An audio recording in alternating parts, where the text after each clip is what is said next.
अस्सलाम वालेकुम, अस्सलाम वालेकुम, जागो दुनिया जागो।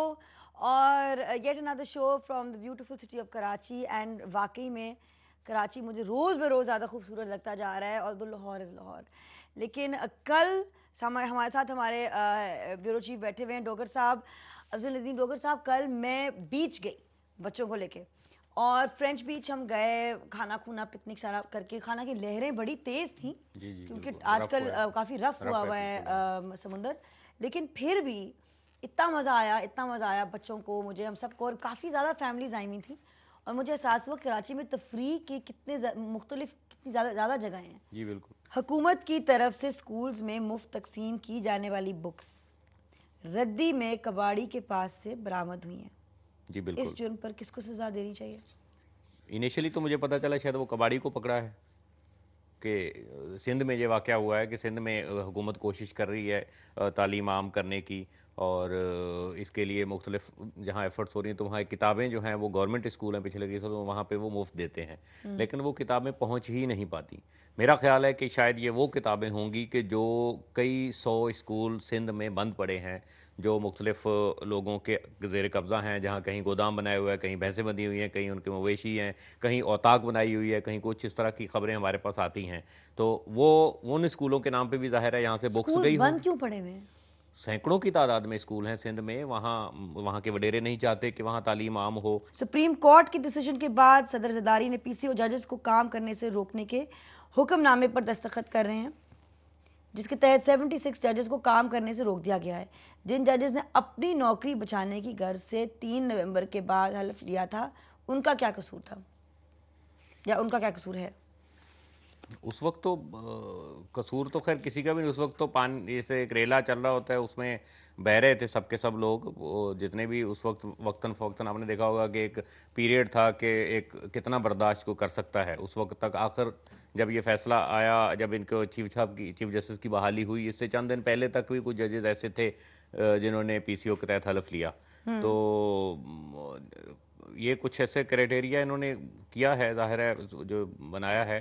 तो जैसे ये लिखा है हमारे रिपोर्टर्स ने कि बचने की घर से 3 नवंबर के बाद हल्फ लिया, उनका क्या कसूर है? मैं अपनी नौकरी बचाने के लिए जिन्होंने 3 नवंबर के बाद हल्फ लिया।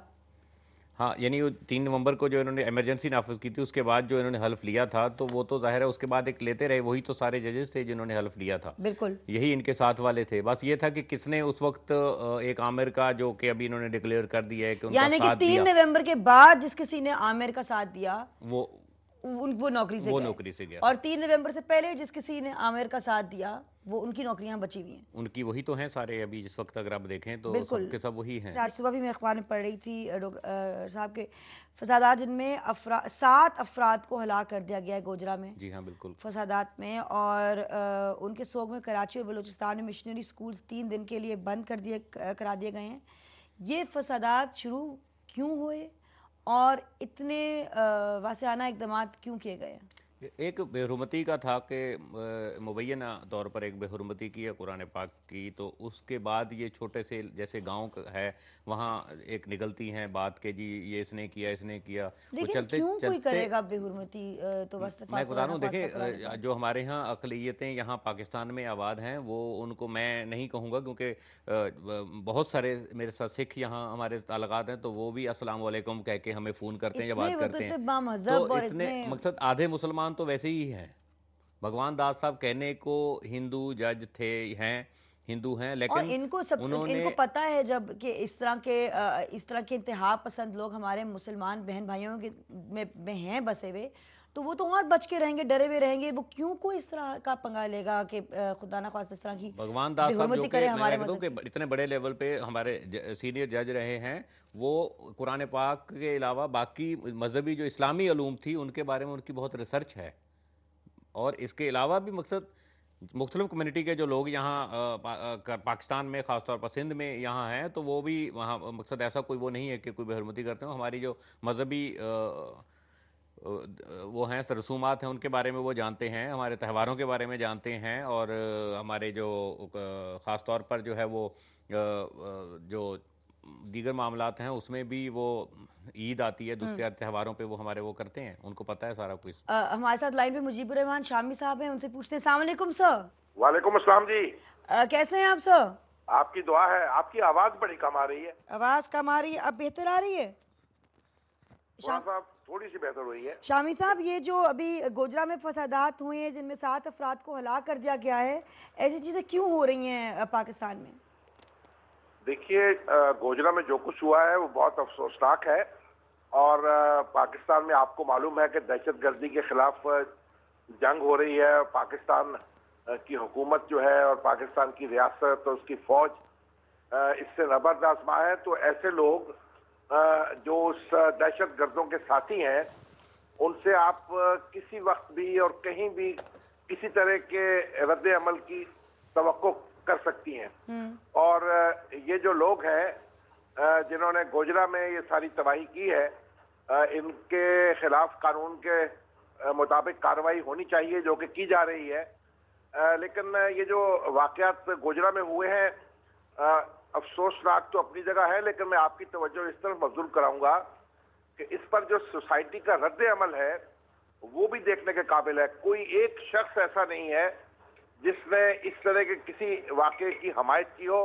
पूरी कौम ने इसको कंडेम किया है। और आप देखें कि FIR दर्ज हुई है, सरकारी अफसरों के खिलाफ FIR दर्ज हुई है, पूरी हुकूमत की मशीनरी वहां पहुंची है, रेंजर्स को तलब किया गया है, वज़रा पहुंचे हैं, IG पहुंचे हैं, और ये ऐलान किया गया है कि उन लोगों को कंपनसेट किया जाएगा, उनके नुकसानात का अजाला होगा और मुजरमों को करारे वाकई सजा दी जाएगी और उनके साथ किसी किस्म की रायत नहीं बरती जाएगी। और पाकिस्तान के उलमा जो हैं, उन्होंने भी एक मुश्तरका बयान में इसको इंतहाई काबिल मजम्मत करार दिया है। तो ये एक पाकिस्तानी सोसाइटी जो है उसके हवाले से अगर आप देखें तो इस शर में से ये खैर भी देखी जा सकती है। इसका मवाजना अगर आप इंडिया से करें, जब गुजरात के फसादात वहां हुए तो ना कोई FIR दर्ज करने वाला था, और जिस तरह लाकानूनियत हुई और जिस तरह मुसलमान औरतों की बेहुरमती हुई, जिस तरह उनकी जायदादें लूटी गई, जिस तरह मकानात लूटे गए और हजारों अफराद तहत कर दिए गए, तो हुकूमत जो थी वो उसमें फरीक बन के बैठी हुई थी। लेकिन पाकिस्तान में जो पाकिस्तान की सोसाइटी है और पाकिस्तान की हुकूमत है, वो इस सारी वारदात जो है उसके खिलाफ मुत्तहिद है। और आप देखेंगे इंशाल्लाह जिन लोगों ने भी ये कार्रवाई की है उनको इंतहाई सख्त सजा मिलेगी इंशाल्लाह। ताकि जैसे आपने कहा, पाकिस्तान एक मिसाल है इस तरह से, और हमें इसी तरह रहना चाहिए। ऐसे नहीं, मतलब किसी ऐसे दूसरे मुल्क के नक्शे कदम तो नहीं चलना चाहिए जहाँ पे माइनॉरिटीज के खिलाफ इस किस्म का तशद्दुद हो सकता है। जो मेजॉरिटी का मसला ही नहीं है। सारे लोग जो पाकिस्तान में रहते हैं वो पाकिस्तानी हैं। एब्सोल्युटली, उनके सारों के हकूक बराबर है, बेशक। उनकी जान, माल, इज्जत सब यकसा है। Thank you so much Shami साहब, God bless you, thank you for being with us sir.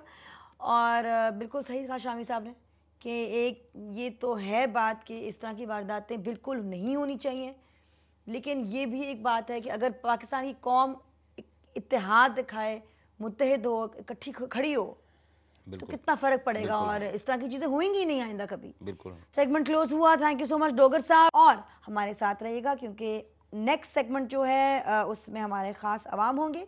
हमारे साथ ही रहिएगा।